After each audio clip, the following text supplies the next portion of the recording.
컨퍼런스를 시작하도록 하겠습니다. 멀리서 중국에서도 오시고 캘리포니아에서도 오시고 뉴욕에서도 통일운동을 이끌고 계시는 분들께서 이 자리에 오셨습니다. 너무 힘든 걸음을 해주셔서 감사하다는 말씀을 드립니다. 잘 아시다시피 박한식 교수님께서 1월에 타계하셨습니다. 그분은 평생 평화와 통일을 연구하면서 북을 50차례 이상 다녀오시고 오로지 통일과 평화만 평생 연구하시면서 몰두하시고 그런 단촐한 삶을 하지만 엄청난 저에게 큰 족적을 남긴 삶을 살고 가셨습니다. 오늘 이 자리가 그분이 남겨주신 철학과 비전 그리고 여러 가지 중요한 이론들을 저희가 다시 한번 살펴보고 발전시키고 토론하는 의미 있는 자리가 되었으면 합니다. 그리고 먼저 감사의 말씀을 드리고 싶은 것이 이 컨퍼런스는 HPPI (Ham for Peace Institute의 서포트로 가능하게 됐습니다. HPPI를 간단히 말씀을 드리면 2019년에 통일에 대한 청사진 철학적인 비전을 제시할 기관이 필요하다. 그런 필요성에 의해서 박한식 교수님께서 말씀을 하시고 저를 비롯해서 여기에 계신 많은 분들 권준택 교수, 김창경님, 강신부님, 이현희 교수님 이런 분들이 시작을 하게 되었습니다.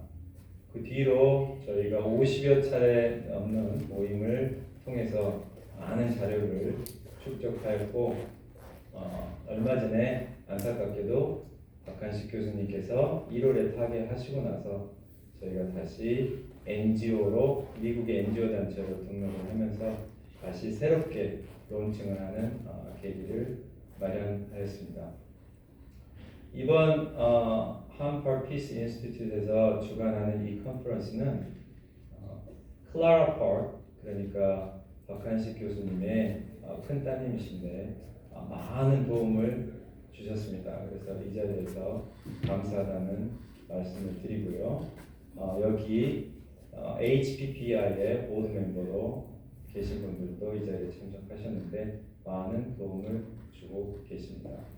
그 밖에도 여러 통일단체를 이끌고 계시는 중요한 분들께서 오셨고 많은 단체들이 저희한테 도움을 주셨는데 특별하게 Women Cross DMZ 하고 Korea Peace Now 브레스 네트워크의 코디네이터로 책임을 맡고 있는 조현숙님 그리고 자평통 미주 연대 그리고 민주평통 미주협의회 액션 원 코리아 그리고 조지아 포럼 박한식 사랑방 등 많은 단체에서 이번 행사를 후원하고 도와주셔서 오늘날 이 행사가 가능하게 됐습니다. 다시 한번 감사의 말씀을 드립니다.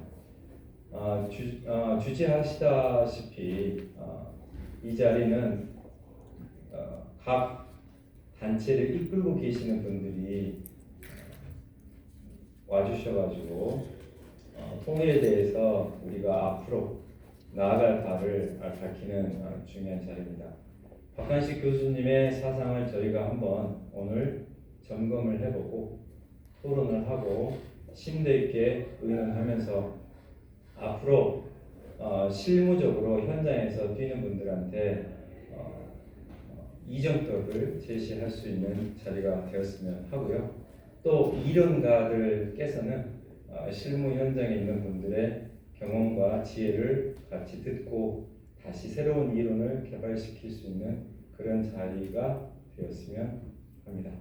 자, 이상으로 제 인사 말씀은 여기서 마무리하도록 하고 우리 첫 번째 세션에 권준택 교수께서 자리하시겠습니다. 큰 박수로 맞아주시기 바랍니다.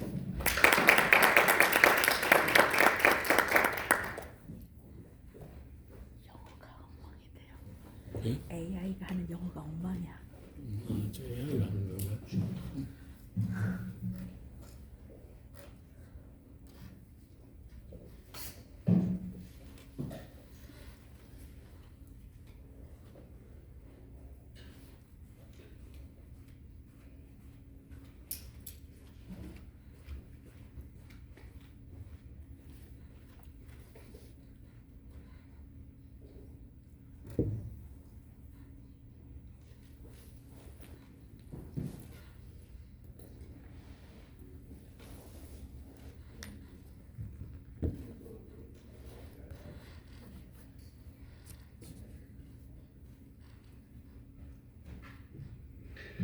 안녕하세요. 굿모닝. 반갑습니다. 방금 소개받은 권준택입니다. 박한식 교수님의 사상과 철학 그리고 생각을 공유하고 널리 알리고 계속 발전하는 이 자리에, 뜻깊은 자리에 함께 할 수 있어서 감사드립니다. 박 교수님 제자입니다. 오늘 박 교수님 생각을 정리해서 말씀드리려고 하는데 혹시 오류가 있거나 또는 잘못 전달하거나 곡해가 있어서 돌아가신 교수님께 누가 되는 것이 아닌가 사실 걱정도 많이 됩니다. 박한식 교수님을 과거 시제로 얘기한다고 하는 것이 가슴이 좀 먹먹하긴 하지만 그분이 남겨주신 과제를 저희가 토론하면서 그분의 삶과 생각과 철학을 정리할 수 있는 시간이 되었으면 좋겠습니다. 오늘 제가 말씀드릴 내용은 한민족 두 국가 새 정부론이라고 하는 박한식 교수님의 굉장히 극찬적이고 깊이 있는 통일 이론입니다. 제가 박한식 교수님과 배웠던 내용 그리고 대화를 통해서 터득했던 내용 그리고 박한식 교수님과의 연구를 통해서 지금까지 정립됐던 한민족 두 국가 새 정부론에 대해서 간단히 말씀드리겠습니다.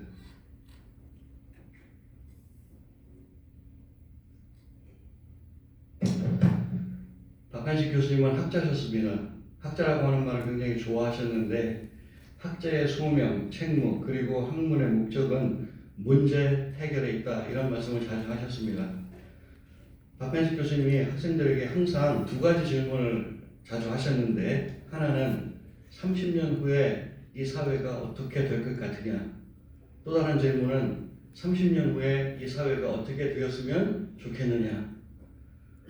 첫 번째 질문은 경험적인 질문이고 두 번째 질문은 굉장히 규범적인 질문인데 그 두 가지 질문 사이에 끊임없는 고민과 공부와 연구를 하는 것이 학자의 책무이다, 소명이다 이런 말씀을 많이 하셨습니다.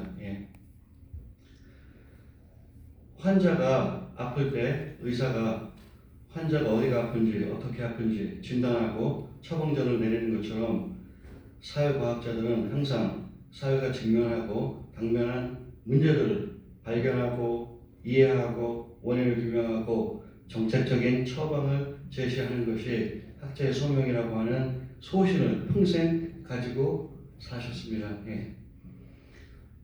또 한편 문제라고 하는 것이 무엇인가라고 하는 것을 진단하기 위해서는 문제가 없는 사회는 어떤 사회인가라고 어떤 사회인가라고 하는 것에 대한 끊임없는 고민을 해야 한다고 말씀하셨습니다. 흡사 의사가 환자를 대할 때 어디가 아픈지 진단하려고 하면 건강한 상태의 몸은 어떤 조건이어야 하는가라고 하는 것을 알아야 하는 것과 같다고 늘 말씀하셨습니다.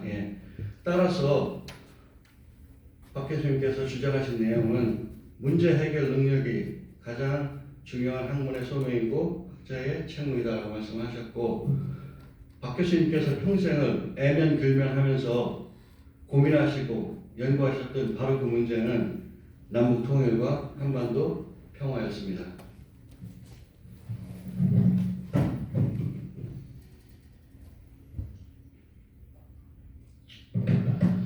지금 남북 관계와 한반도의 상황을 보면 박 교수님께서 진단하신 문제는 갈등과 강무 그리고 군사적 긴장, 전쟁의 위협 여러 가지였습니다. 지금 한반도 상황을 볼 때 물론 대화, 협력, 교류 그리고 통일에 대한 노력이 없었던 것은 아닙니다. 우리가 알다시피 김대중 정부 그리고 문재인 정부 그리고 노무현 정부에 있어서 남과 북이 교류하고 협력하고 대화하고 상생하려고 했던 노력이 있었습니다. 그렇지만 지난 80년간의 역사를 보면 남북 관계는 항상 반목과 갈등 그리고 전쟁에 대한 불안감 그리고 체제 전복, 체제 붕괴에 대한 두려움으로 체제 경쟁 속에서 살아왔던 것도 사실입니다. 예. 이러한 문제를 박 교수님께서는 민족의 문제뿐만 아니라 인류 평화의 문제로 진단하시고 그 문제에 대한 해결책을 고민하고 연구하시고 공부하셨습니다. 박 교수님께서 생각하시기에 지금 남북 통일과 한반도 평화에 있어서 4가지 정도의 담론이 오가고 있다고 진단을 하셨습니다. 첫 번째는 무력 통일론인데 무력 통일론은 우리가 알고 있다시피 베트남식 모델입니다. 한쪽을 무력으로 정복해서 통일을 이루는 과정이죠. 그 다음에 두 번째는 일부 남한 극우 인사들이 주장하고 있는 흡수 통일론입니다.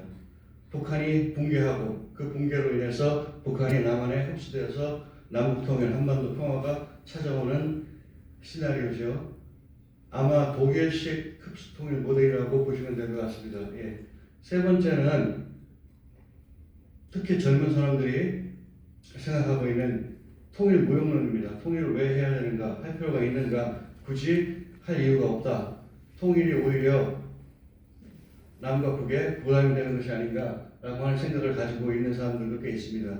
그리고 나머지 하나는 통일은 하지 못하더라도 평화 공존, 평화 번영을 할 수는 있지 않을까라고 하는 견해도 있습니다. 박 교수님께서 말씀하시기를 이 모든 4가지 견해가 문제가 있고 한계가 있다 이렇게 말씀하셨습니다. 첫 번째 무력 통일론은 무조건 배제되어야 하는 통일 방식이고 우리가 알고 있다시피 한국전쟁 1950년에서 53년 사이에 수많은 사람들이 목숨을 잃었습니다. 예. 다시는 한반도에서 전쟁이 없어야 된다고 하는 것은 우리가 모두 다 공감하고 있는 주지의 사실입니다. 두 번째 흡수 통일론도 바람직하지 않다라고 말씀을 하셨는데 이유는 2가지입니다. 첫 번째는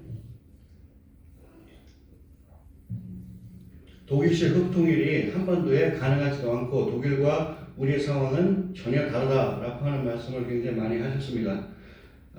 이따 토론이나 또는 주제발표 또는 질의 시간에 그 문제에 대해서는 좀 더 얘기를 하도록 하겠습니다. 예.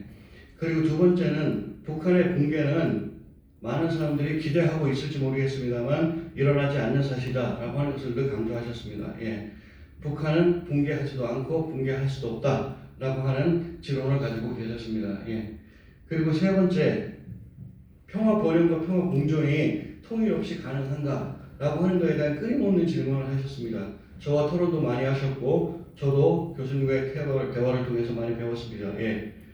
지금 이재명 정부가 남측에서 평화 공존과 평화 번영이 통일 없이 가능하다라고 하는 얘기를 좀 하시고 있는 것 같은데 어느 정도 공감을 합니다. 하지만 남북이 처제 경쟁을 하고 체제 전복이나 체제 붕괴에 대한 두려움과 안보에 대한 불안감으로 지난 80년을 살아온 세월을 보면 평화 공존이, 평화 번영이 과연 통일 없이 가능할까라고 하는 문제 제기를 할 수밖에 없습니다. 예. 두 국가가 엄연히 존재하고 있는 상황에서 그리고 두 국가가 군대를 보유하고 정보를 보유하고 있는 상황에서 조그마한 사건만 하나 생겨도 남북관계는 다시 냉각기로 돌아갈 수밖에 없는 실정이 현실입니다. 예. 예를 들면 북한이 미사일 한번 쏘고 북한이 핵실험 한번 하고 또는 남한이 미국과 한미훈련 한번 하고 나면 그동안에 쌓아왔던 모든 협력과 신뢰가 한순간에 물품이 되어버리는 것을 우리가 많이 봐왔습니다. 결국 한반도의 평화를 위해서는 남과 북이 통일을 위한 노력을 하지 않고 통일을 이루지 않고서는 항구적 평화가 불가능하다라고 하는 결론을 갖고 계셨습니다. 예. 따라서 지금까지 담론, 4가지 담론에서 말씀드렸듯이 이 모든 것들이 한계가 있고 문제가 있다라고 지적을 하시면서 남북 통일과 한반도 평화의 이상적인 방향은 무엇인가라고 하는 말씀을 주셨습니다. 우선 남과 북이 굉장히 다르다고 하는 현실을 인지하고 다름을 인정하고 그 다름을 통해서 새로운 더 나은 체제를 만드는 노력이 필요하다 이런 말씀을 하셨는데 이 말씀은 오후에 이현희 교수께서 변증법적 통일론에 관해서 말씀하실 때 더 자세히 아마 나눠줄 것이라고 생각합니다. 예.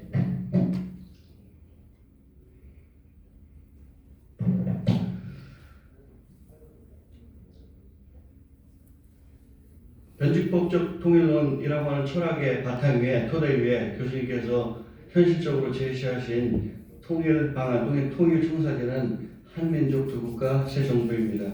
여기서 말하는 한민족이라고 하는 것은 남과 북이 같은 민족이다라고 하는 뜻입니다. 예. 제가 교수님께 들은 얘기 중에 기억나는 게 하나 있는데 잠깐 소개하겠습니다. 예. 교수님께서 말씀하시기를 북한을 한 10번쯤 방문했을 때는 북한 사람들을 보면서 그런 생각이 드셨다고 하셨습니다. 여기도 사람이 사네? 한 20번쯤 방문하셨을 때는 어떤 생각이 드셨냐 하면 여기는 이북 사람이 사네? 한 50번쯤 방문을 하시고 나서는 어떤 생각이 드셨냐면 여기에 같은 민족이 사네? 그런 생각을 하셨다고 하셨습니다. 예.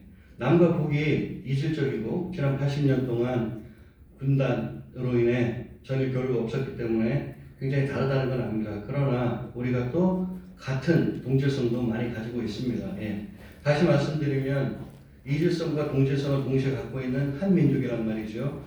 그래도 같은 민족이라고 하는 것은 변하지 않는 사실입니다. 한 민족, 두 국가.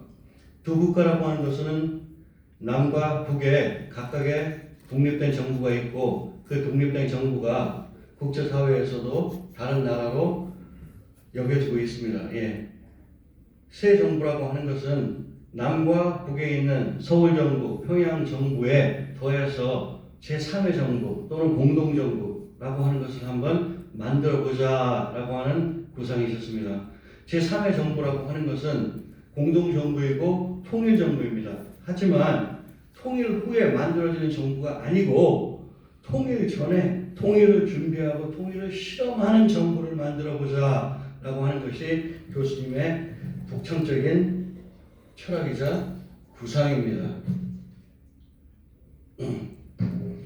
교수님께서 말씀하시기를 제3의 정부는 미국의 연방정부처럼 외교와 국방 권한을 갖는 강력한 권한을 갖는 그런 정부는 아니지만 지금까지 남과 북이 합의했던 예를 들면 남북연락사무소 같은 협의체하고는 전혀 차원이 다른 독특한 권한을 갖고 있는 정부여야 한다고 말씀을 하셨습니다. 예. 교수님께서 말씀하시기를 제3의 정부는 독자적인 영토도 보유하고 독자적인 국민도 보유하고 입법, 사법, 행정까지 관할할 수 있는 그야말로 남쪽 정부, 북쪽 정부와는 다른 제3의 정부라고 말씀을 하셨습니다.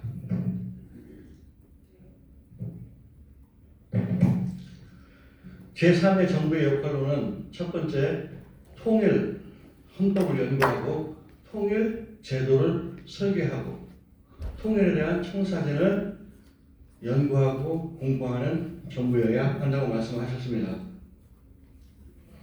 두 번째, 공동정부의 역할은 남과 북의 경제 교류 그리고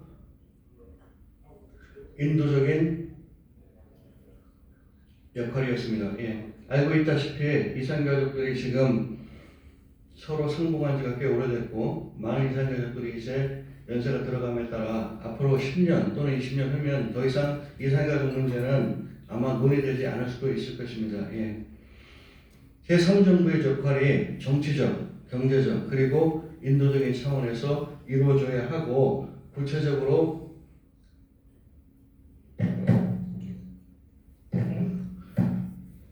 제3의 정부는 판문점에 세워지기를 바라셨습니다. 예.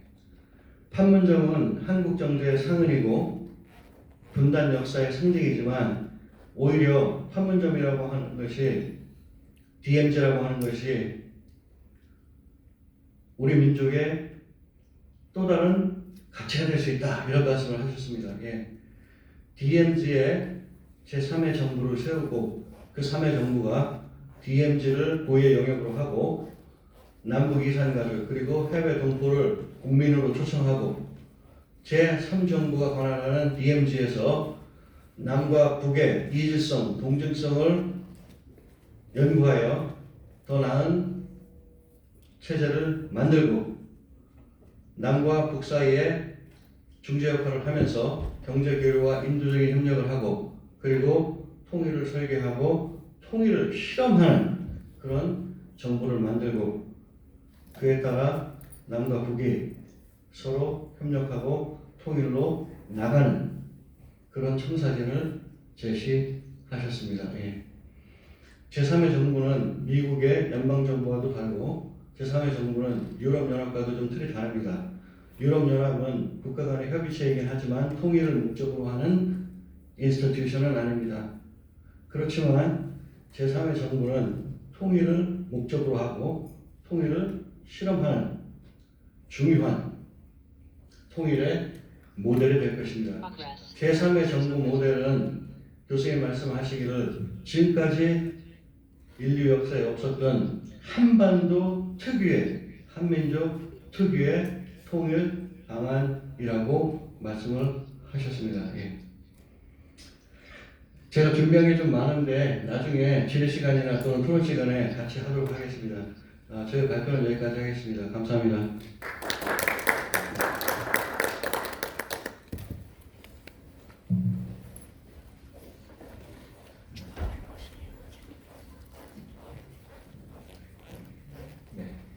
저기 발표를 잘 마쳐주신 우리 권 박사님한테 다시 한번 박수 부탁드립니다.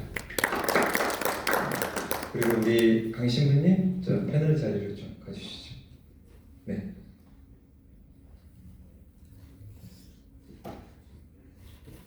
자, 일전에 말씀드린 대로 오늘 이 자리는 한쪽에서 일방적으로 얘기하고 나머지 분들은 듣는 그런 자리가 아닙니다. 그래서 다 지금 행동가들로서 한 조직의 수장을 맡고 계시는 분들이 여기에 와 계시기 때문에 한 몸처럼 한 가족처럼 같이 의논을 하고 의견을 제시하고 토론을 하는데 가장 큰 의미가 있다는 말씀을 드립니다.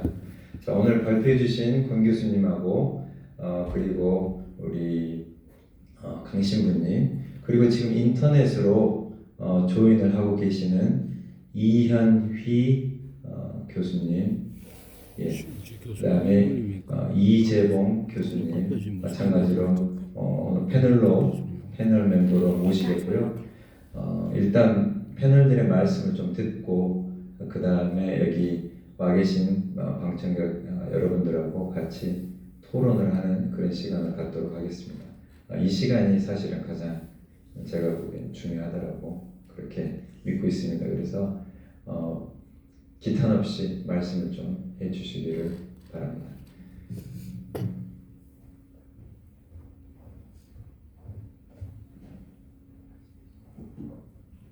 예, 먼저 우리 강 신부님 오늘 첫 번째 세션에 대해서 어떻게 들으셨나요? 네, 저는 이따 오후에는 제가 이제 약간 말씀드릴 시간이 있고요. 그래서 지금 권 교수님 말씀 이렇게 들으면서 다시 한번 나중에 말씀드리겠지만 이제 박 교수님이랑 전에 그때 코로나 시기 한창일 때였을 때 지금 화상으로 거의 저도 한 2년 이상 같이 매주 회의도 하고 많이 공부를 했던 제 권 교수님 오늘 말씀드리면서 그때 생각이 납니다. 그래서 네. 그렇고 하여튼 오늘 제가 다시 한번 인상적으로 이 제3의 정부에 대한 말씀을 하셨는데 솔직히 우리가 같이 드는 생각은 지금 이 현 상황에서 참 굉장히 그 이상적인 얘기로 들릴 수밖에 없겠다. 남쪽 정부든 뭐 북쪽이든 아니면 보통의 어떤 사람이든 이상적인 얘기일 수밖에 없겠다라는 생각이 드는데도요. 근데 저는 또 한 사람의 종교인으로서 박 교수님이 얘기하셨던 것처럼 오늘 권 교수님이 지적해 주신 것처럼 어떤 그 목표에 대한 걸 우리가 포기하지 말아야겠다는 생각이 다시 한번 듭니다. 굉장히 이상적이지만 이 방법 외에는 어떻게 보면 다른 길이 있을까 싶을 정도로 사실은 정말 어떤 원리, 원칙 뭐 이런 걸 좀 제시해 주신 것이 아닌가 이제 이런 말씀을 다시 한번 오늘 그런 생각을 하게 됐습니다. 네. 네, 잘 들었습니다. 우리 저기 줌으로 지금 조인하고 계시는 이현희 교수님, 저희가 여기 화면으로 좀 볼 수가 있을까요? Can we see the Zoom screen over here, please? Not us, but the one who's joining on Zoom. I'm talking about Professor Lee joining from Zoom. No one else is on video right now. Okay. There we are. 오케이. 이 교수님, 예, 말씀하십시오. 마이크로폰 혹시 켜져 있으십니까? 안 들려요? 예, 맞습니다. 지금 말씀하십시오. 아, 예. 발표 잘 들었고요. 제가 그 가장 인상적으로 들은 부분이 이렇게 두 가지가 있는데, 두 가지가. 첫 번째, 맨 처음에 이제 박학식 교수의 문제의식 그래가지고, 학문의 목적은 문제 해결이다. 이런 말씀을 해주셨는데 굉장히 공감을 합니다. 근데 지금 주류 인문 사회과학은 낡은 세계관의 대부분 낡은 세계관의 입각에서 이게 구성이 되어 있고 그러기 때문에 현실을 설명하는데 대단히 한계가 있고 그러다 보니까는 문제를 해결하고 처방하는 이런 쪽에 굉장히 취약한 이런 상태에 있습니다. 근데 이제 말씀 들어보니까 박 교수께서는 단순히 학문적인 연구뿐만이 아니라 북한을 오랫동안 이렇게 방문하시면서 직접 체험하시면서 문제 어떤 실상 이런 것들을 구체적으로 이렇게 확인하시고 그 토대 위에서 나름대로 어떤 처방책을 모색하셨더라고요. 그래서 그게 굉장히 인상적이고 유니크하고 우리가 굉장히 중요하게 배우고 이렇게 개성해야 될 그런 자산이란 이런 생각을 하게 됐습니다. 두 번째 인상적이었던 부분은 제가 이제 발표할 때도 좀 말씀드리려고 했는데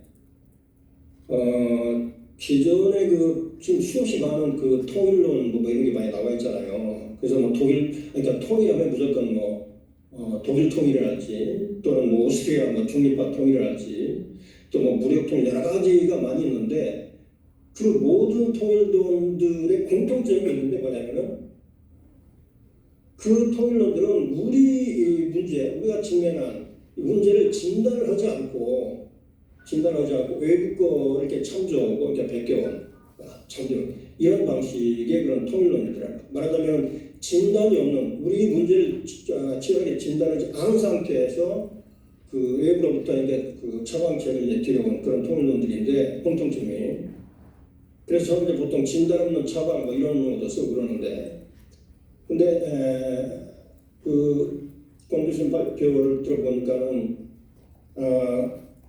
박 교수께서도 이제 그런 부분에 어떤 문제점을 지적을 하시고 우리가 이제 처해 있는 문제를 치열하게 이제 진단할 것을 요구를 하시고 그런 나름대로 이제 진단한 토대 위에서 통일론을 제시했다는 점에서 굉장히 중요하다고 생각합니다. 그래서 이런 접근 방식을 공유하고 널리 알리는 이런 노력이 우리한테 필요하지 않나 이런 생각을 하게 됐습니다. 감사합니다. 예, 고맙습니다. 이현희 교수님. 이재봉 교수님 나와주시겠어요?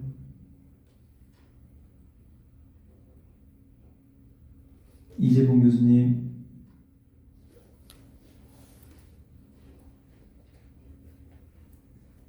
혹시 이재봉 교수님 거기 온라인에 지금 들어와 계시나요? 여기 이름은 올라와 계시는데 지금 마이크는 꺼져 있네요. 아, 예, 알겠습니다. 자, 그러면 패널 분들한테 제가 좀 질문을 드리겠습니다. 편하게 말씀해 주십시오.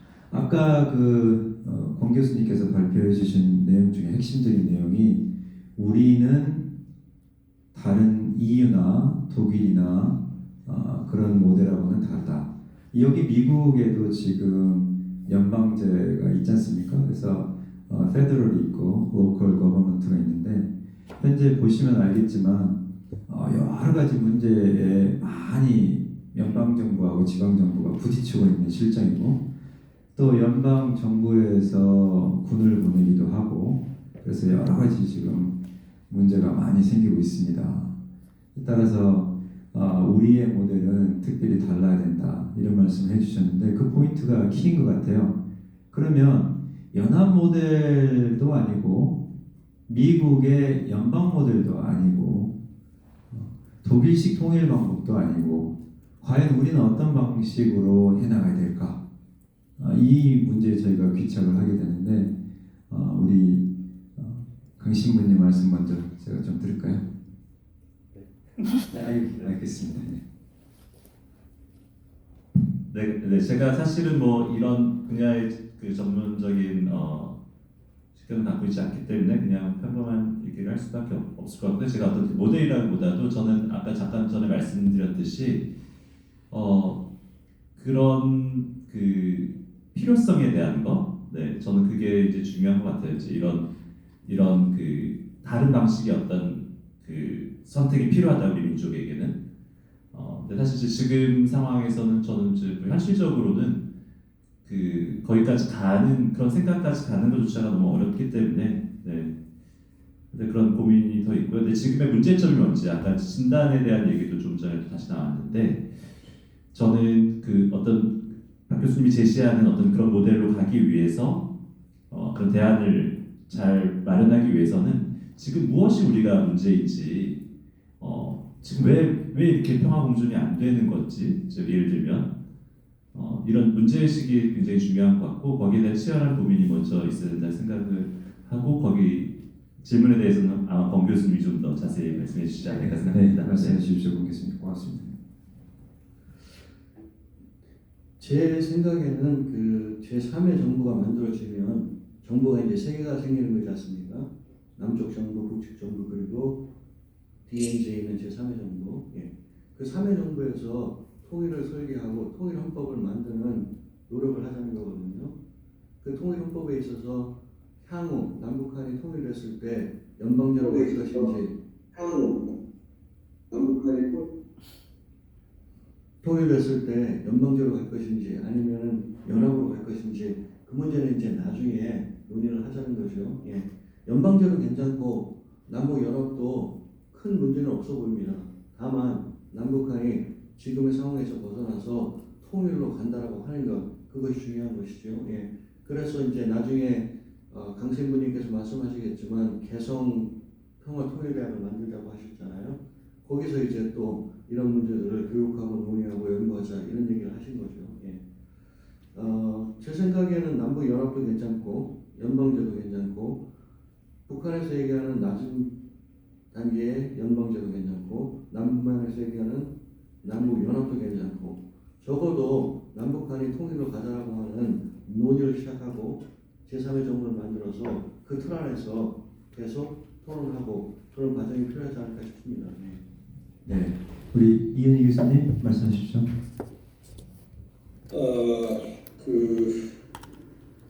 저는 조금 이제 다른 생각이 있는데, 그러니까 통일 방안 박 교수님께서 지금 제시해주신 통일 방안은 일단 그 비전을 이렇게 가지고 하고 우리가 더 노력을 해야 될 부분은 우리가 안고 있는 그 문제를 그러니까 진단하는 그 작업. 제가 일단 이제 발표할 때 좀 구체적으로 자세히 말씀드리려고 하는데 그 진단을 정확하게 치열하게 하고 나면 그걸 이제 해결할 수 있는 그 처방책을 이렇게 자연스럽게 이제 모색할 수 있을 것 같아요. 그래서 박 교수님께서도 그 나름대로 진단을 하신 그 내용들을 말씀해 주셨는데 그거 포함해가지고 우리가 안고 있는 이런 문제들, 그러니까 이제 지금 한반도의 그 분단을 강제하는 그 특유의 그런 요소들이 많이 있단 말이에요. 이런 것들을 이제 치열하게 진단하고 진단을 해서 그 토대 위에서 통일 방안을 함께 모색하는. 그래서 이제 그때는 이제 박 교수님께서 제시하신 그 통일 방안은 이제 중요한 부분을 이렇게 수용할 수도 있고 조금 더 조정할 수도 있고 뭐 이렇게 될 것 같아요. 그래서 통일 방안도 이제 중요한데 진단하는 부분에 좀 더 역점을 둘 필요가 있지 않나 이런 의견을 드리고 싶습니다. 예, 이 교수님께서 이제 그 통일조국에 대한 어떤 설계로 이러한 그 제3의 정부를 저희가 고안해내는 데 있어서 한국 문제의 어떤 그 고질적인 인문학적인 문제를 좀 푸는 것이 중요하다 이렇게 지금 말씀을 하고 계시는데 그러면은 이 교수님 추가적으로 간단하게 지금 통일을 방해하고 있는 그런 한국의 고질적인 또는 어떤 북조선의 어떤 고질적인 이런 문제가 있다고 하면 대표적으로 어떤 것들이 있을까요? 간단하게 좀 언급해 주시겠어요? 그 제가 이따 발표할 때 말씀드리려고 그랬는데 그러면 지금 조금 맛배기로만 조금 기왕에 말씀하셨으니까 저희가 시간은 좀 충분히 있습니다. 지금 말씀하십시오. 그러니까 예를 들어 가지고 그러니까 쉽게 우리가 생각해 볼 수 있는 게 예를 들어서 그 DJ 같은 경우에 정말 그 삶 전체를 이렇게 바쳐서 굉장히 각고의 노력 끝에 실제로 이제 북한도 방문하고 또 뭐 6.15 뭐 이런 저기도 활동도 하고 굉장히 많은 그 진전이 있었는데 남북 관계가 정권이 바뀌면은 보수 정권이 바뀌면 와해되고 지금 완전 그 단절이 그랬지 않습니까? 가장 쉽게 확인할 수 있는 거예요. 예를 들어서 독일 같은 경우는 정권이 진보에서 보수 이렇게 바뀌어도 그네들의 그 정치적 입장 차이는 크게 다르지만 독일 통일이라고 하는 독일 그 국가 전체 어떤 뭐 국가 이익이라고 할까 이걸 공유하고 있고 그래서 계속 밀고 나가고 그러지 않습니까? 근데 우리는 그렇게 못하잖아요. 근데 우리는 계속 그걸 느끼고 있는데 그 문제를 치열하게 분석한 적이 없어요. 분단. 그리고 이 통일 문제는 반드시 국제관계, 국제정치와 같이 봐야 됩니다. 같이 봐야 돼요. 그래서 주변 사람들 특히 미국도 잘 알아야 되고 중국, 일본, 러시아도 잘 알아야 되는데 그런 부분이 지금 굉장히 취약한 이런 상황 같아요. 더군다나 지금 한국 같은 경우는 미국이 굉장히 우호적인 반면 지금 현재 한국에서 굉장히 그 반중 그 정세가 굉장히 그 심각한 그런 상태에 있습니다. 반중, 반 러시아. 우리 그 전에는 뭐 러스포비아랄지 뭐 싱어포비아 이런 게 지금처럼 이렇게 그 강하게 퍼져 있거나 이러지는 않았는데 이런 문제도 굉장히 심각한 그런 문제라고 생각합니다. 네네. 우리 홍 교수님 하실 말씀이시죠? 네. 제가 요즘 공부하고 있는 제 질문인데요. 남북 관계를 보면 냉탕과 온탕을 계속 오가고 있지 않습니까? 이현우 교수님 말씀하신 것처럼. 그런데 그 변수를 많은 사람들이 남한의 정권에 따라서 남북 관계가 달라진다 이렇게 생각을 하시는 것 같아요. 남한의 진보 정권이 들어오면 남북 관계가 좋아지고 남한의 보수 정권이 들어오면 남북 관계가 악화되고 그렇게 보면 이재명 정부가 들어선 지 이제 1년이 넘었는데 이재명 정부가 북한에 굉장히 우호적인 제스처를 많이 취했거든요. 그러면 남북 관계가 이제는 좋아져야 되는 것이 아닌가라고 하는 생각을 하게 되잖아요. 그런데 남북 관계가 좋아지기는커녕 오히려 더 악화되고 있는 게 사실입니다. 예. 그렇기 때문에 남한의 진보 보수 정권은 남북 관계의 변수가 아닌 것 같다 그런 생각을 가끔 하게 돼요. 예. 그러니까 그거 말고 다른 변수가 있는지를 좀 찾아야 되는데 그걸 요즘 찾고 있는 노력을 제가 하고 있긴 합니다만 예. 이현 교수님 말씀하신 것처럼 이제 주변 강대국의 변수도 굉장히 중요하죠. 왜냐하면 남북 분단의 원인은 결국 제 생각입니다만 외세에 의한 강요된 분단이잖아요. 아니 제 생각이 그렇습니다. 외세에 의한 강요된 분단인데 그렇기 때문에 원인이 거기 있으면 해결도 그쪽에서 좀 찾아봐야 되지 않나 라고 하는 생각을 하죠. 결국 남북 간의 통일을 하려고 할 때 주변 강대국이 또 반대를 하고 나서면 통일이 불가능해지거든요. 결국 우리가 미국이건 중국이건 뭐 일본이건 러시아건 남북 통일이 너희들 북익에 이득이 된다라고 하는 것을 끊임없이 설득을 해서 그들이 그렇게 느낄 때 이제 가능하게 되는 일이 되는 거죠. 예. 그런 생각을 가끔 해봤습니다. 예, 그 지금 말씀 중에 이제 핵심이 남북 관계의 변수가 남한 정권에 관련이 있느냐 이제 이런 말씀을 해주셨는데, 예. 그런데 그 요즘에 이제 이재명 대통령께서 주장하시는 게 남한은 페이스메이커를 할 테니 미국은 피스메이커를 해주시오 이렇게 얘기를 했지 않습니까?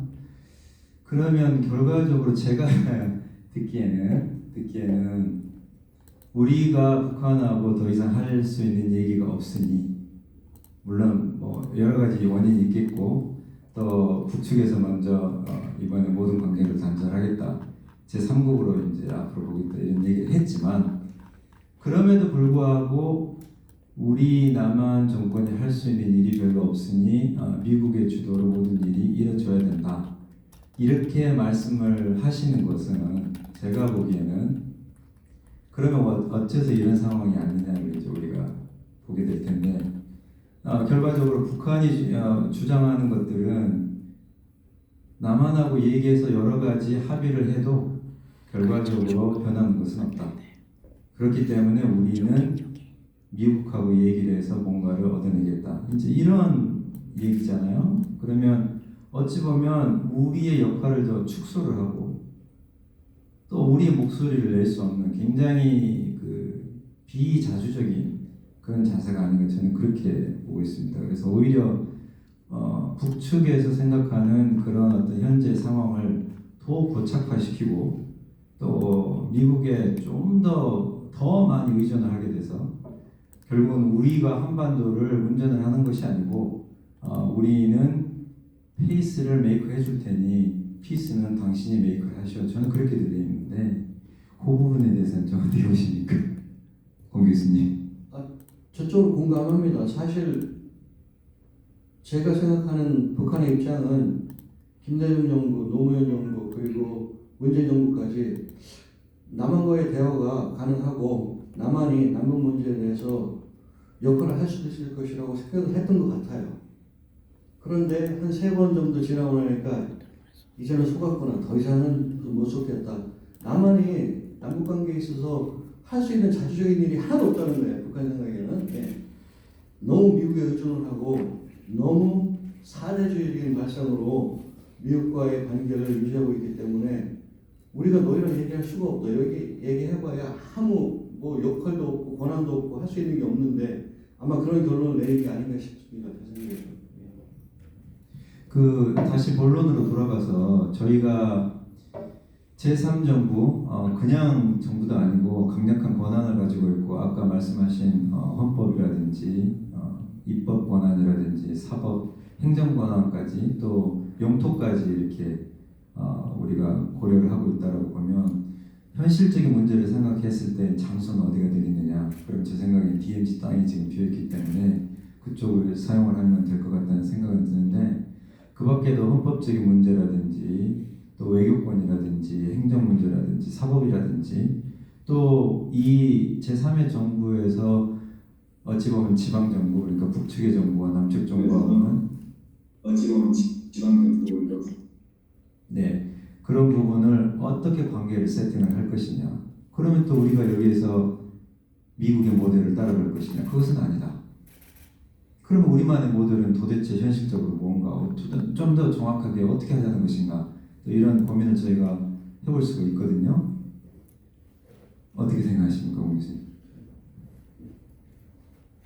모든 한민족이 지혜를 모으자 뭐 이런 말씀을 하셨어요. 예. 해외 동포도 학자도 시민단체도 정부도 간단한 일이 아니죠. 간단한 일이었으면 지금까지 80년 동안 이런 상황이 생기질 않았겠죠. 앞으로도 쉬운 일이 아닐 겁니다. 그렇지만 제가 아까 말씀드렸듯이 이상을 가지고 그 이상으로 가려고 하는 노력을 해야지 아유 안 되겠네 지레짐작으로 포기하는 것은 옳은 일이 아니다 그렇게 생각을 합니다. 예. 일단은 판문점이라고 하는 DMZ라고 하는 곳이 비어 있고 한국 전쟁의 상흔이자 민족의 아픔인데 그것을 가치 있는 일로 승화시킬 수 있지 않을까 뭐 그런 생각을 합니다. 예. 남북한이 합의하면 DMZ에 남북 정부를 공동 정부를 만들고 결국은 거기서 통일을 좀 실험을 해보자. 그런 과정에서 지혜를 모으고 여론을 모으고 공부를 하고 그러면서 시간을 가지고 천천히 통일에 대한 노력을 하자.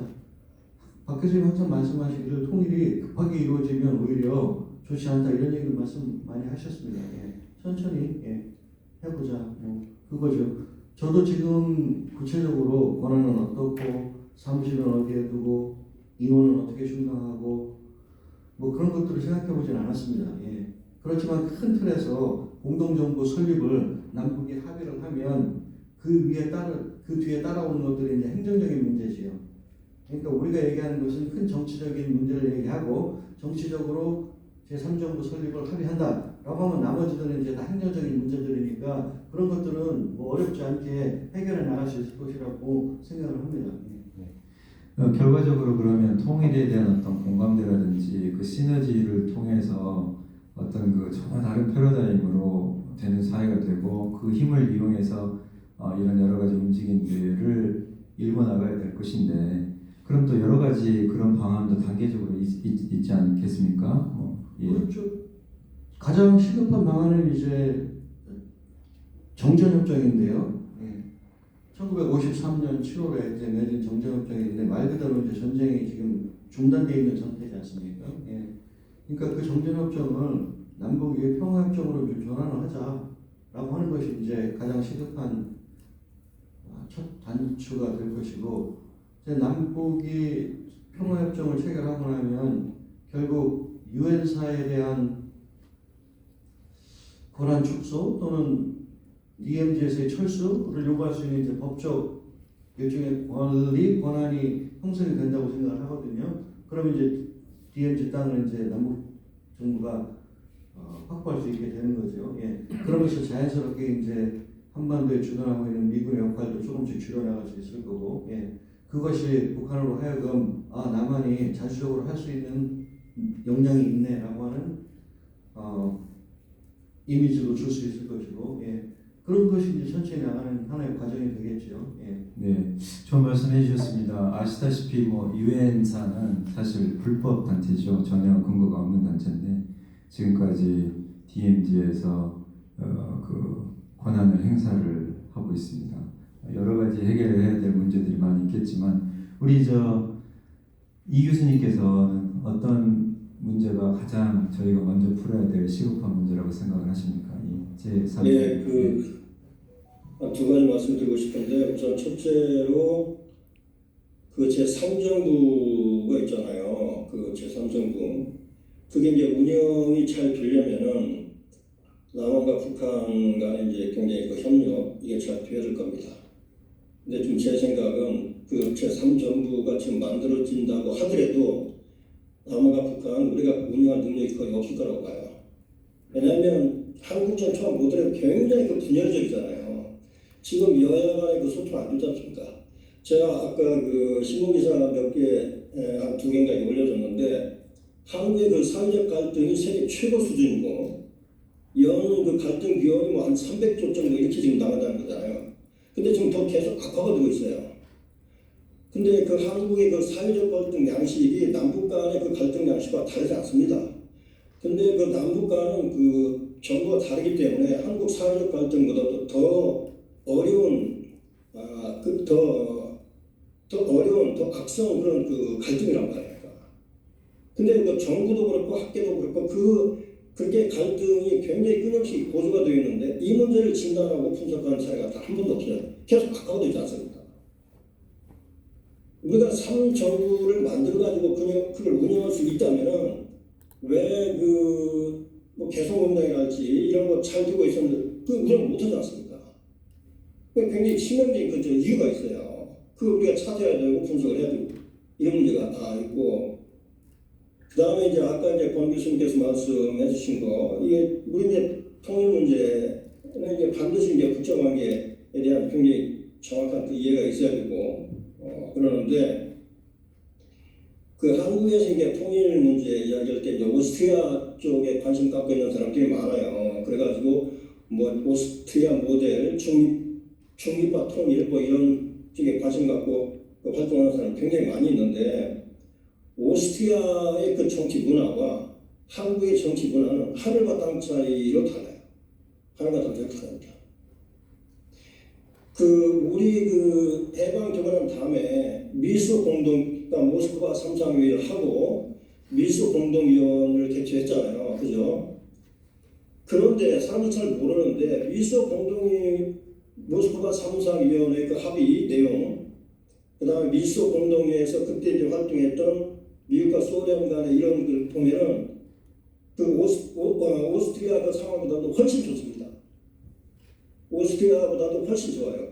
미국과 소련이 계속 그 협력 관계에 있었고 물론 그 자기네들 국가 입장은 이제 다르지만 그 다음에 미국이나 소련이 나서가지고 우리를 위해서 뭐 이래주는 뭐 이런 거 아니니까 오스트리아는 우리보다도 훨씬 더 어려운 악조건이 있었어요. 그런데 오스트리아는 여야가 이렇게 합의를 했고 대연정을 하게 되고 그러면서 소련, 미국, 프랑스, 영국과 다 이렇게 우호적으로 이렇게 만든단 말이에요. 그러면서 무려 그 10년간의 그 이제 점령을 한다면 그 점령 견디면 10년간에 계속 점령을 받으면서도 계속 그 협상, 치열한 협상을 하면서 결국 10년 점령 끝난 다음에 이제 독립을 하게 됩니다. 근데 우리는 그 식탁통치 국내 가지고 얼마나 그 좌우 그 반탁투쟁하고 얼마나 저기했습니까? 그러니까 그 우익의 그 반탁투쟁, 그 다음에 그 좌익의 그 박근혜 쪽의 어떤 극단적인 어떤 그 근본적인 그런 태도, 극단적인 그 갈등 때문에 이 미수 공이 이게 완전히 다 깨져 버렸어요. 그 좌우합작 시도를 했었지만 거기는 지지 세력이 굉장히 취약하고 우리 한국의 그 지배적인 정치 문화 속에서 중간판은 없습니다. 거의 굉장히 취약해요. 그러니까 낙타가 보면은 그 양봉 낙타가 있고 이제 단봉 낙타가 있는데 우리는 그 양봉 낙타 이야기라고 할까 중간에 뻥피고 그 우와 극조가 굉장히 강성한 이런 구도로 돼 있어요. 반면에 독일도 그렇고 그러니까 서구 이런 보면 되게 중간파가 이게 다수고 극우 북조가 그러니까 소수 있는 단봉 낙타형으로 이렇게 돼 있단 말이에요. 근데 왜 그렇게 돼 있느냐 이게 굉장히 그 역사적인 그 유산이야. 역사적인 과정, 문화적인 과정, 종교적인 이런 차이가 있어요. 이 문제에 대해서는 우리 학교에서 단 한 번도 분석을 한 적이 없습니다. 그리고 오스트리아를 보면은 약종을 하잖아요. 약소국이잖아요. 그런데도 그 강대국들을 치열하게 설득을 하면서 자기네들 그 잘 만들어냈어요. 그래서 국제정치가 중요하지만 대단히 구조적이고 대단히 그러니까 제약적인 요소인데 어떤 나라도 우리나라의 뭐 통일을 자발적으로 만들어지지 않습니다. 그렇지만 그 제약 조건이기 때문에 우리가 그들을 설득하고 또는 활용하고 이럴 수 있는 능력을 개발해야 돼요. 네, 알겠습니다. 네, 말씀 잘 들었습니다, 이현 교수님. 저희가 시간 또 말씀하실까요? 예. 저희가 지금 시간이 한 30분 정도 남았는데 제가 약속드린 대로 여기 계신 분들은 다 지금 통일운동을 오랫동안 해오셨고 또 통일단체들을 이끌어 오셨고 그런 분들입니다. 그래서 저희가 서로 좀 토론을 하고 서로 편안하게 질문을 하고 이 얘기를 나누는 시간을 갖도록 하겠습니다. 제가 여기 마이크를 좀 전달해 드릴 테니 방청객 쪽으로 제가 걸어가겠습니다.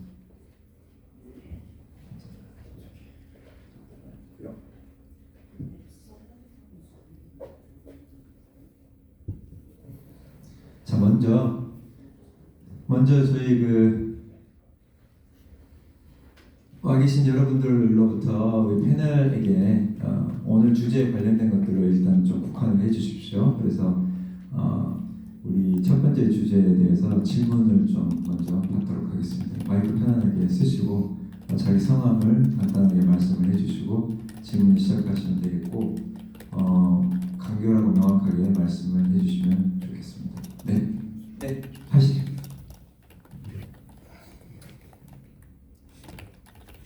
그 두 분 교수님하고 그다음에 그 강 신부님 좋은 말씀 많이 들었습니다. 지금 그 박한식 교수님께서 제안하신 한민족 두 국가 새 정부론을 이렇게 분석을 해보면 한민족 두 국가는 이미 존재하는 거고 새 정부론에서 지금 두 정부도 이미 존재하는 거니까 결국은 한마디로 요약하면 공동정부론인데 그러면 공동정부론을 포함해서 예전에 고려 연방제라든가 지금 남한과 북한에서 제안했던 여러 가지 통일 방안이 있었는데 그러면 남한하고 북한 정부가 이런 방안을 서로 협의하기 위해서 협조한 적이 있었는지 토론한 적이 있었는지 그게 없었으면 그 원인이 무엇인지 저는 그걸 좀 분석해야 된다고 생각하거든요.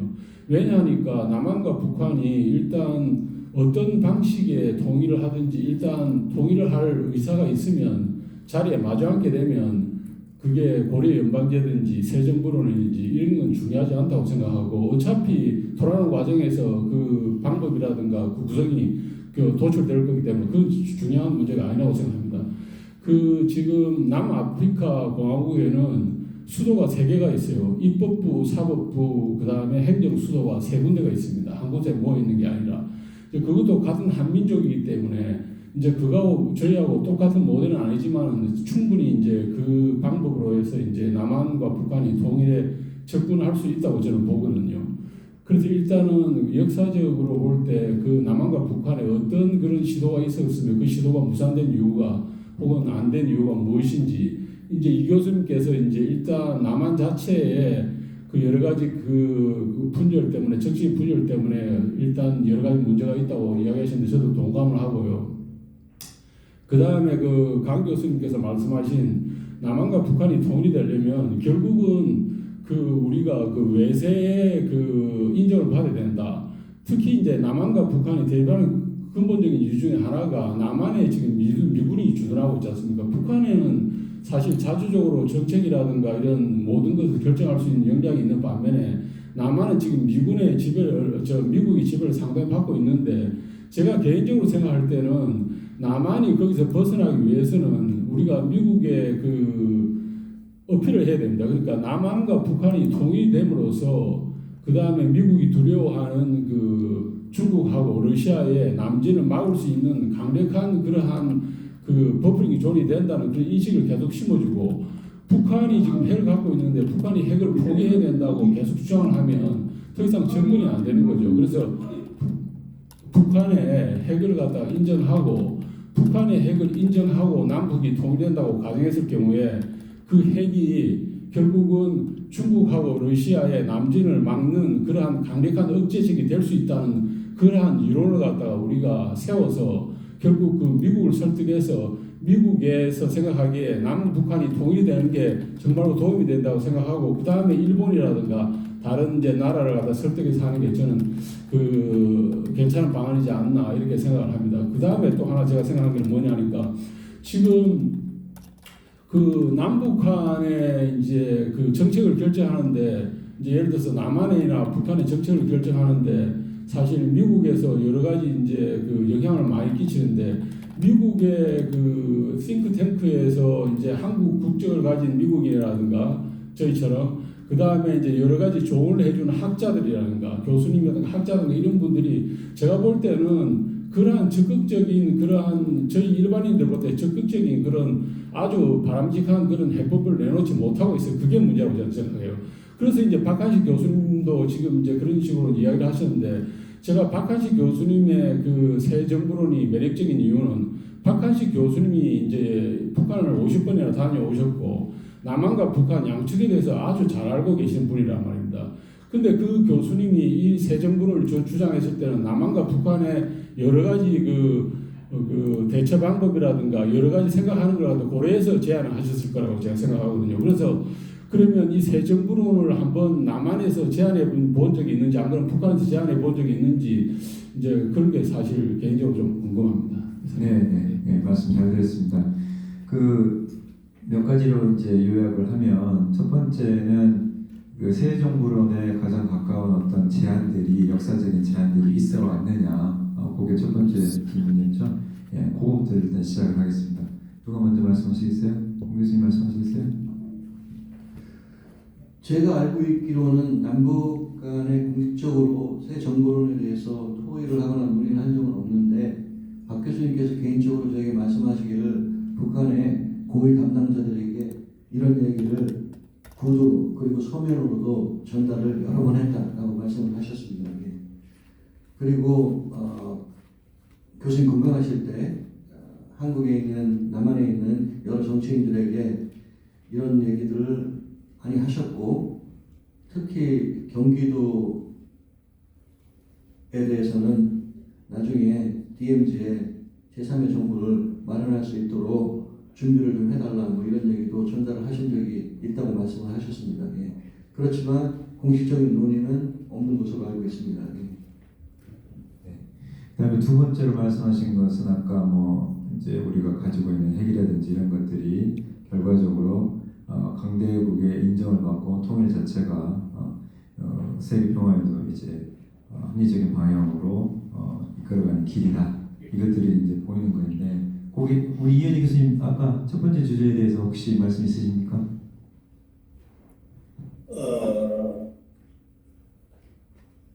그러면 그 남한과 북한에서 그런 의지가 있다면은 그런 것들 이렇게 수용을 하고 또 조정을 하고 그랬을 텐데 그러지 않지 않습니까? 그래서 그러니까 그 적당한 게 이런 게 워낙에 지배적이고 이러다 보니까 그런 의지 그런 것들이 굉장히 취약한 이런 상태가 아닌가 뭐 이런 생각을 하게 됩니다. 네.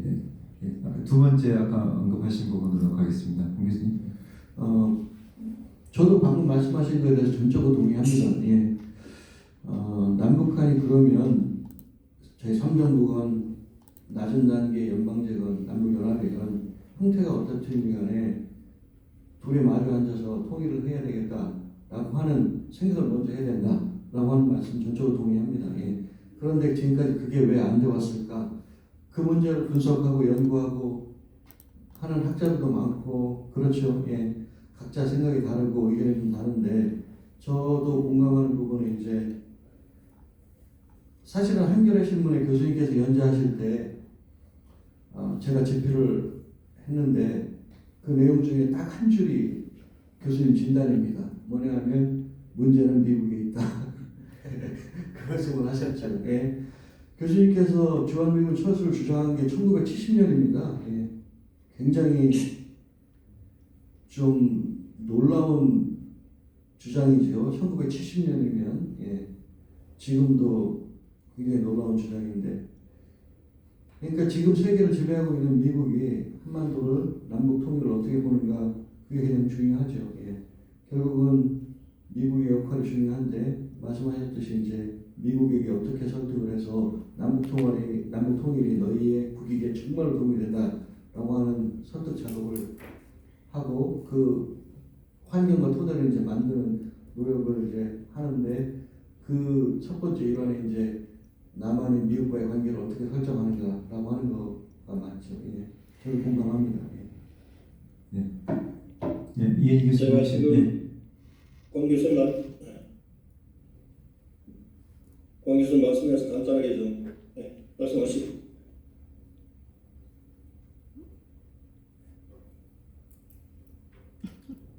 제가 말씀 드려도 되나요? 예, 말씀하십시오. 예.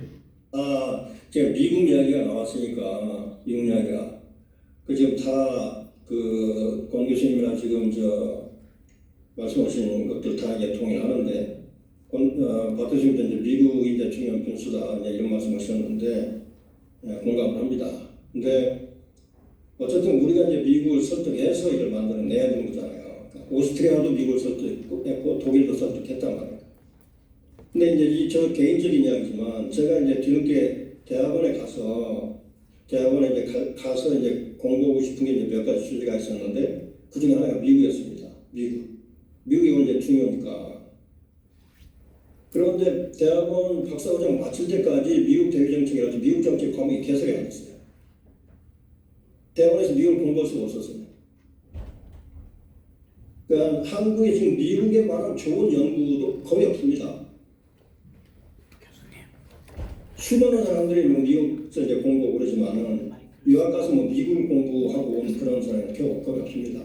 그러니까 미국에 대한 연구도 대단히 취약한 그런 상태고 더군다나 그 조선시대 로부터 계승된 그 사대주의, 대단히 그러니까 교조된 그런 사대주의 일상이 굉장히 강력하게 좀 관철이 되고 있고, 그래서 아마 지구상에서 지금 성조기를 들고 쉬어는 나라가 지금 우리나라하고 푸에르토리칸가 거기도 한다고 그러더라고요. 그러니까 그 두 나라 나오고 그러는데 푸에르토리칸 뭐 미국 보호국가라면서요.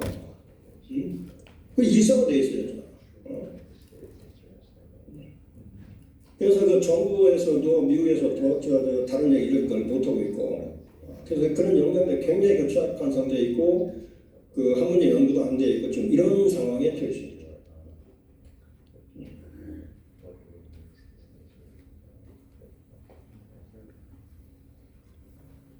네. 오늘 우리 그레그하고 로이 크라프트 와 계시는데 이 트랜슬레이션이 잘 안 돼서 굉장히 지금 힘든 상황이어가지고 너무 죄송하고요. So we're very sorry that the translation is not working properly. So I believe that you're trying to figure out what we're talking about, right? So before I'm going to give you some chance to talk, ask questions, I don't want to surprise you. So I'll just verbally mention what we're talking about right now. So 지금 제가 우리 두 분이 오셨는데 트랜슬레이션이 잘 안 돼가지고 질문 드리기에 앞서서 어떤 내용들이 토론이 되고 있는지를 간단하게 제가 설명을 드렸습니다. 그래서 조금 있다가 생각이 좀 정리되면 우리 그레그하고 그레그 얘기를 좀 저희가 듣도록 하고요. 자, 계속 이어나가겠습니다. 우리 또 이 방청객에서 또 다른 우리 분들 질문이나 코멘트 있으시면은 편안하게 하십시오. 예. 마이크 좀 이걸 해야 되는 거? 저는 저걸로 써도 되고요. 아니 이거.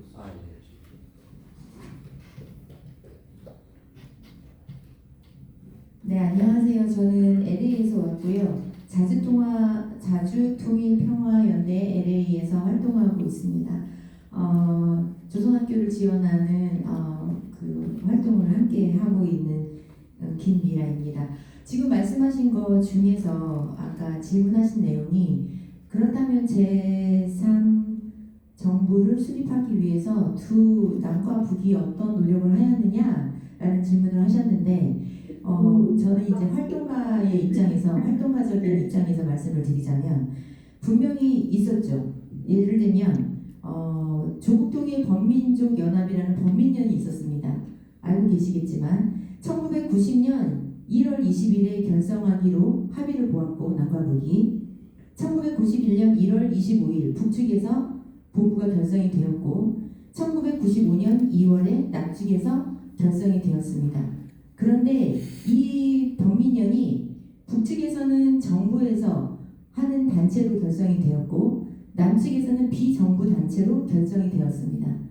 그러면 이것과 마찬가지로 저희가 잘 알고 있는 6.15 공동선언 실천위원회 이 역시도 남과 북이 남측에서 북측에서 결성이 되었죠. 그럼에도 불구하고 북측에서는 정부단체, 민간단체지만 정부의 지원을 받는 민간단체로 결성이 되었고 남측에서는 마치 그 어떤 그러니까 그 반정부의 단체로 인식이 되면서 활동이 이어져 갔습니다. 어떤 통일운동을 하겠다, 통일을 맞이하는 그런 단체들이 결성이 될 때마다 북과 남은 상당히 성격이 다른 형태로 유지가 되었어요. 북쪽에서는 정부에서 적극적으로 밀어주는 정부의 단체로서 활동을 했다면 남쪽에서는 비정부 단체로 마치 어떤 그 프레임에 씌어진 그런 형태로 활동을 할 수밖에 없는 그런 상황에서 자 그렇다면 이렇게 될 수밖에 없는 상황이 무엇일까 생각을 해보자면 대한민국의 헌법입니다. 여러분들 다 너무너무 잘 아실 거잖아요. 대한민국 헌법에서 영토조항 3조를 기억해 보시면 대한민국 영토는 한반도와 그 부속을 한다. 그러니까 한반도 안에 한반도라는 것을 이렇게 북과 남을 하나로 연결을 시켜서 북에 있는 영토 또한 한반도의 대한민국의 영토이다. 지금 그렇기 때문에 그 북을 인정하지 않고 한반도의 영토이기 때문에 대한민국에 부속시켜야 된다. 이러한 조항을 가지고 있단 말이에요. 우리가 동등한 관계에서 대화가 이루어질 수 있겠어요. 헌법 자체가 이러다 보니까 그동안에 있었던 뭐 6.15 공동선언 실천위원회라던가 아니면은 범민연이라던가 이런 것들이 국가 대 국가로 분명히 이루어질 수 있는 많은 여건들이 있었음에도 불구하고 하나도 이루어지지 못했다. 활동가인 제 입장에서 봤을 땐 그렇습니다. 네, 그 연구하시는 또 학자님들의 입장에서는 또 다른 입장일 수 있겠지만, 네, 그래서 저의 의견을 이렇게 전달해드리고 싶고요. 그동안 가장 문제가 되었던 게 무엇일까? 아까도 계속 말씀하셨는데 저는 헌법과 국가보안법이라고 생각합니다. 네, 국가보안법에서 지금 하다못해 그 국가보안법 너무 이제 잘 아시는 내용이겠지만 하다못해 북에 관한 서적만 하나 가지고 있어도 국가보안법으로 데리고 갑니다. 끌고 갑니다. 그리고 구속을 시켜요.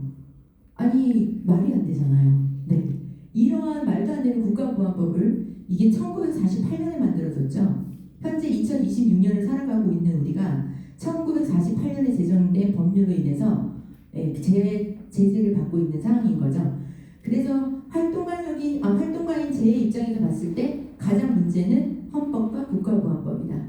그것이 없어지지 않는 한 제3의 어떤 그 통일을 준비하는 정부를 만드는 데 있어서 기본적으로 그것이 없어져야지만이 가능하다라는 생각이 듭니다. 예, 알겠습니다. 네, 정리하자면 각 나라마다 특히 북쪽하고 남쪽의 그 상이한 어떤 정치적인 환경 때문에 같이 하려고 하는 여러 노력이 있었음에도 불구하고 현실적으로 불가능한 여러 가지 면들이 있었다, 이렇게 요약을 해볼 수가 있겠네요. 네, 우리 저 패널 분들께서 어떻게 의견 있으십니까?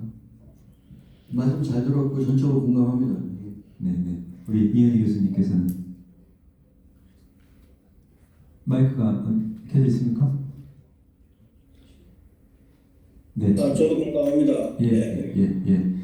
그리고 제가 우리 그렉으로부터 좀 질문하고 좀 의견을 좀 듣고 싶습니다. So Greg, so we've been talking about the Dr. Park's the theory. That's the first item, as you know, and then there may be some internal conflict in both South and North Korea, but also at the same time external interest. For example, Russia, China, and the U.S. interest. So, what do you think that what's the most big obstacle in terms of internal and external obstacles that to make it happen in terms of one nation, two state, and then three government theory? Thank you, and good morning, colleagues. I'm honored to be here and live every day with flashbacks and reflections on the really important work that our late colleague, Dr. Han Park, was engaged in. The obstacles are tremendous. I think that the conflicts in the Korean Peninsula and the Taiwan Strait are the last two, the bit of unresolved business, if you will, from the Second World War era, in the Cold War.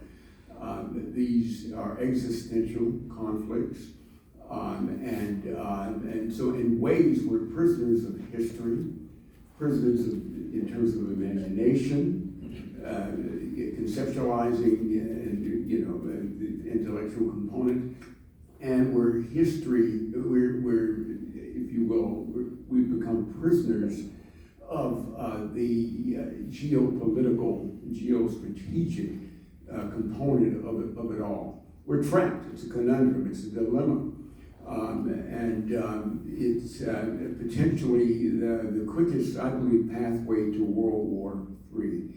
And so we have these things that mix in. Obviously, we have the domestic, political, and social aspects of these conflicts, but these are the two most troubling, in large part because everything is existential, everything is do or die for the parties. However, war would break out on the Korean Peninsula, it is the goal of the United States government, basically, that there will be no more North Korea. It would be a forced reunification, no matter how it started. China is purpose never to have another so-called century of humiliation that Chinese leaders and scholars and strategists rightly talk about all the time. And for Russia, any opportunity to stabilize the U.S. position, to bring difficulty there, that's a given, if you will. So the actors have very well formed, girded by history, girded by fear, girded by mistrust of the other.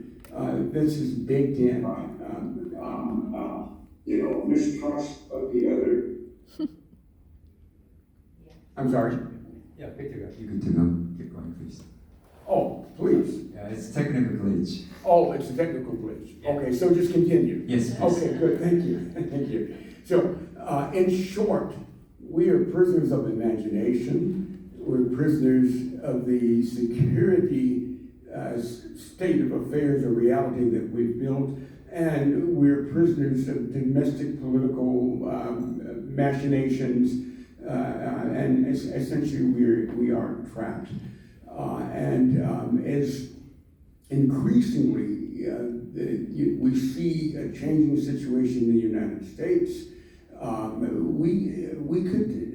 It's not inconceivable that we could kind of fall into an escalating conflict that could blow up into a regional conflagration. Thank you so much. Thank you so much. So we're gonna wrap this one later on, and then we're gonna post it for your reference. 나중에 저희가 이 오늘 그 그렉의 코멘트는 따로 정리해서 올리도록 그렇게 하겠습니다. 감사드리고요. 우리 또 방송국 주교사 또 하신 말씀 있으시면 얘기하시죠. 한 7분 정도 남았습니다. 아니면 줌에서 지금 줌에 혹시 조인에 계시는 분들이 계신가요? 좀 그분들 질문 있으시면은 하시죠. 제가 줌이 안 보여서 혹시 있으면 저한테 좀 말씀을 해주세요. 아직은 없으신 것 같아요. 없어요? 예. 제가 하나 읽어드릴게요. 예. 이거 사용해도 돼요? 네, 말씀하십시오. 그 청년 세대의 수용성에 대해서 물어봤어요. 통일에 대한 관심이 낮아지는 청년 세대에게 박 교수님의 두 나라 새 정부론과 같은 유연한 통일 담론이 기존의 당위적인 통일론보다 더 설득력을 가질 수 있을까요? 네, 그러니까 우리 청년 세대에 관련해서 저희가 얘기를 할 때 새로운 이런 박 교수님의 담론이 어떻게 다가갈 수 있는지 또 그런 측면인데 우리 공 교수님 말씀하시겠어요? 잘 모르겠습니다. 그 젊은 세대들이 통일에 대해 관심이 없다. 어떤 근거로 그렇게 자꾸 말씀을 하시는지 잘 모르겠어요. 서베이가 그렇게 나왔어요. 그 여론조사가 잘 모르겠습니다. 그 얼마나 정확한지. 제가 여론조사를 생각할 때 항상 생각하는 게 성경에 나오는 예수님이거든요. 예수님이 예루살렘에 오시기 전에 일주일 전에 거의 모든 사람들의 지지를 받고 성원을 받고, 근데 일주일 후에 여론이 어떻게 변했습니까? 죽여라 그렇게 변했죠. 여론조사가 얼마나 정확한지 모르겠는데 제 생각에는 젊은 사람이건 연세가 있으신 분이건 통일은 민족의 과제다 그런 생각을 하고 있지 않을까? 저는 그렇게 믿고 있습니다. 그렇게 믿고, 두 번째는 통일의 방안이 계속해서 여러 가지가 논의가 되었는데 아무래도 신선하고 좀 새롭고 그런 방안들은 젊은 사람들에게 통일을 다시 한번 생각해 볼 수 있는 계기가 되지 않을까? 그런 생각을 해봤습니다. 하나 더요. 잠깐만요. 우리 강 신부님. 네, 저도 굉장히 좋은 질문이고 좀 말씀해 주셨는데 저도 제 발제 때 좀 말씀드리려고 했는데 청년들 평화 교육을 좀 했었거든요. 제가 갖고 계세요. 그래서 한 가지는 권 교수님 말씀대로 관심이 없는 것처럼도 보이고 반대하는 것처럼 보이지만 약간 1박 2일의 어떤 교육, 2박 3일 연수를 통해서도 본인들이 어떤 생각이 바뀌는 걸 많이 경험했기 때문에 결국 기성세대가 어떤 통일교육이라든지 평화교육에 그 책임을 다하지 못했구나라는 생각이 들고요. 박 교수님의 어떤 그 대안이 이상적으로 보이지만 굉장히 어떻게 보면 이론적으로 우리가 정립을 잘 할 수 있다면 오히려 젊은 세대들한테는 합리적인 것들이 굉장히 중요하거든요. 그래서 더 잘 통할 수 있다는 저는 희망적인 생각도 갖습니다. 왜냐하면 그 전에 이제 막 통일에 대한 뭐 얘기를 할 때 사실 기성세대들은 당위에 대한 얘기를 했고 한민족이니까 이런 얘기를 할 때 좀 젊은 청년들은 그런 당위에 대한 동의가 없는 거잖아요. 왜 한민족이 뭐가 중요해? 우리 다문화 뭐 이런 얘기도 하면서 그다음 이제 뭐 얘기 나왔을 때 뭐 열차를 타고 뭐죠? 대륙을 횡단할 수 있다. 뭐 열차를 타고 뭐 파리를 갈 수 있다. 아니 열차 타려고 통일을 해야 돼? 뭐 이제 이런 얘기를 젊은 애들이 하거든요.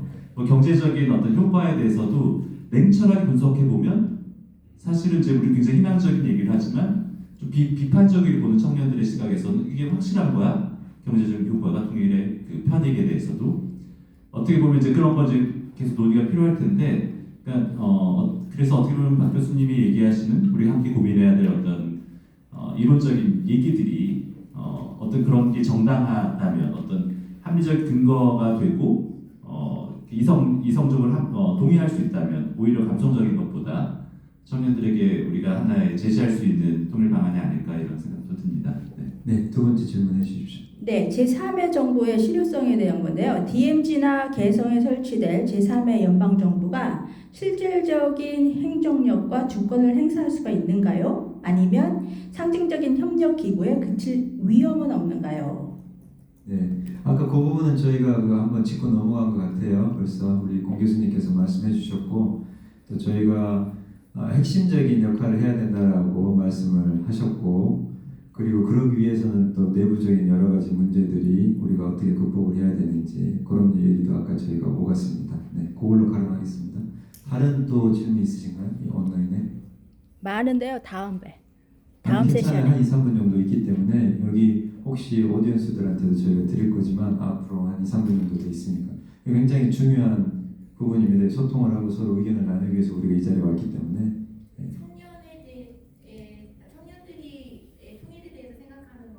잠깐만 그러면 마이크 가지고 가십시오. 왜냐하면 안 들리기 때문에 마이크 좀 가지고 짧게 해주십시오. 지금 한 3, 4분만 더 쓸게요.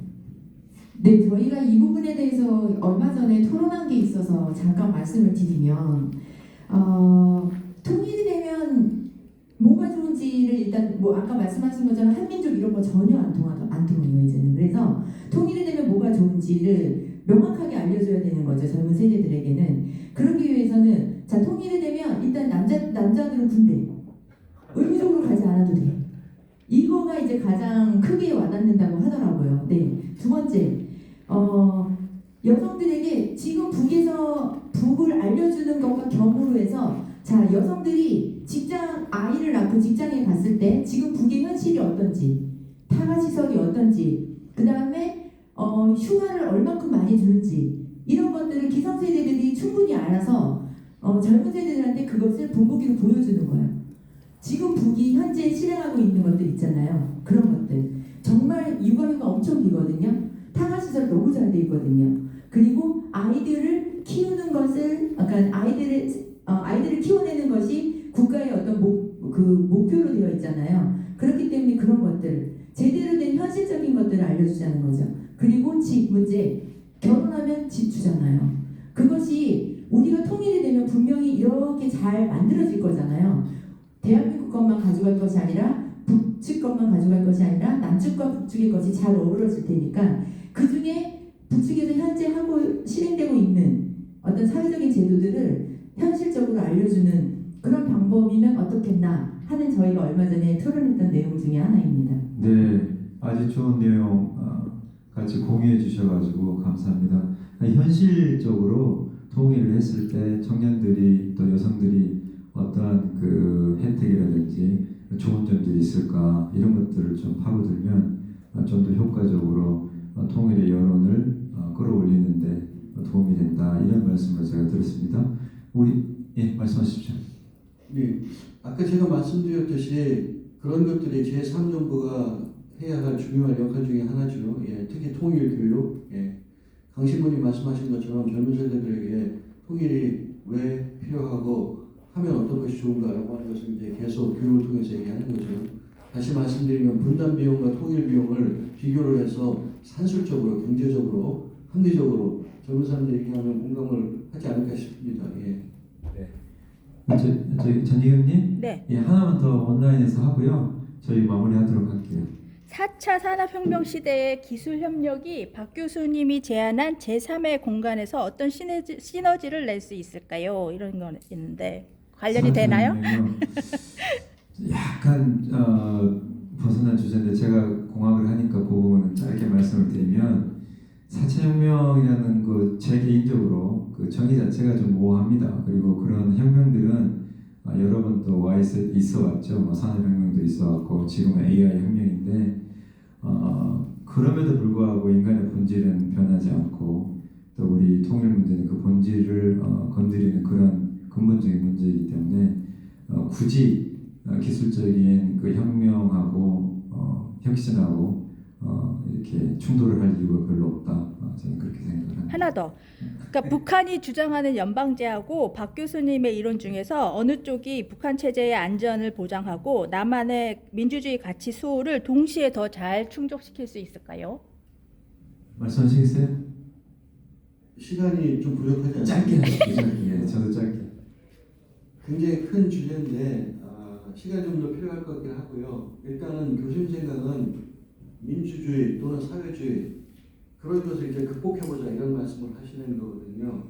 아까 김미라님께서 말씀하셨듯이 남북이 이질성과 동질성을 합해서 변증법적으로 새로운 체제를 만드는데 그 체제는 인권에 바탕을 둔 체제가 되어야 한다. 이제 이념은 그만 떨쳐버리자 이런 말씀 많이 하셨습니다. 예. 이념의 시대에 살지 말자. 그러니까 아마 남한의 민주주의를 보장하거나 또는 북한의 완전한 사회주의를 보장하는 그런 체제가 아니고 이제 새로운 체제를 만들자 이런 말씀을 하셨습니다. 네. 한 가지만 더 첨언하면 결과적으로 이제 자유를 중시하는 남한의 체제는 또 나름대로 또 장점이 있는 반면에 또 여러 가지 문제가 있지 않습니까? 잘 아시겠고 그것들이 어찌 보면은 이제 저희가 극복해야 될 문제고 그 다음에 북측에서는 이제 평등을 갖다가 더 이제 강조를 하지만 거기서는 또 나름대로 여러 가지 문제가 있기 때문에 방금 우리 공 교수님께서 잘 지적해 주셨듯이 결과적으로 인권에 근본한 새로운 체제, 우리만의 체제를 만들어 나가야 된다. 그게 제가 핵심으로 들었습니다. 우리 저기 김선 선생님 저기 마이크 가지고 말씀하십시오. 예. 마지막 하겠습니다. 감사합니다. 기회를 주셔서 저는 질문이라기보다는 제안이라고 할까 말씀을 드리면서 농담같이 좀 한번 자극적인 한 두 가지 얘기를 좀 드리고 싶습니다. 박 교수님께서 생전에 많은 수고를 하셔서 6.15 공동선언을 이끌어내시는 데에 큰 조력을 하셨다고 생각을 하면서 북이 어떠한 태도를 가지든 간에 남북 그 두 정상의 분단 이후 처음으로 그렇게 그 거대한 민족사적 이벤트를 만들어냈는데 그거 하나 기념식 하나 제대로 하지 못하고 지금 무슨 이상한 이름으로 네 하여튼 기념식 하나 치러내지 못하고 있습니다. 무슨 6.25 무슨 기념식이다. 광복절이다. 광복절 얘기가 나왔는데 그 광복된 날이 분단의 시작이 됐어요. 지금 45년 1945년 시작해가지고 81년 분단 극복 81년으로 광복절 이름도 바꿔야 된다고 생각을 하고 제가 뉴욕에 있을 때 일본 친구가 있었는데 저 농담같이 얘기를 하는 거예요. 우리가 통치할 때는 그래도 니들 남북이 갈라지지 않았지 않느냐? 야 이놈아, 니들이 침략 안 했으면은 이 지경이 되지도 않았다 그런 이 얘기를 한 적이 있어요. 그 광복절 앞으로 그 저기 없애고 분단 극복의 날 뭐 그렇게 해서 좀 우리 의식을 좀 바꿨으면 좋겠어요. 부끄러워서 어떻게 합니까? 심리적. 또 하나는 미국이라는 말 쓰지 말자. 미국이라는 말이 뭡니까? 아름다운 나라인데 물론 땅덩어리 크고 아름다운 곳 많죠. 산천은 아름답지만은 이 정치제도 우리 분단과 관계해서 그 미국이라는 말을 앞으로는 쓰지 말고 US 그 가치 중립적인 얘기 아닙니까? 알겠습니다. 네, US라는 말을 쓰자. 알겠습니다. 그래서 마지막으로 이제 그 공동정부 뭐 이렇게 용어들이 많이 있는데 우선 남북이 서로 만나서 다시 이 김대중 그 김정일 이그 정상이 그 손을 잡았던 그 자세로 다시 돌아가자. 우리가 그러한 위원회를 만들든지 뭐 정부라는 말 안 쓰더라도 그것이 박 교수님의 유지를 이어나가는 길이 아닌가 하고 그쪽으로 우리가 조금 더 노력을 했었으면 하면 좋겠습니다. 예, 감사합니다. 우리 김선 선생님께서도 오랫동안 통일운동을 해오셨고 지금 몸이 많이 안 좋으신데 오늘 특별히 또 여기 나와주셔가지고 너무 감사드리고 빠른 회복을 뵙겠습니다. 오늘 그 우리 발제자로서 권 교수님 말씀 너무 잘 들었고요. 패널 우리 강신부님 말씀 잘 들었고 또 여기 계신 분들도 한결같이 좋은 말씀으로 잘 이끌어 주셔가지고 좋은 내용을 많이 토론할 수 있었던 것 같습니다. 감사드리고요. 너무도 좋은 시간, 휴식 시간이 돌아왔습니다. 그래서 지금 좀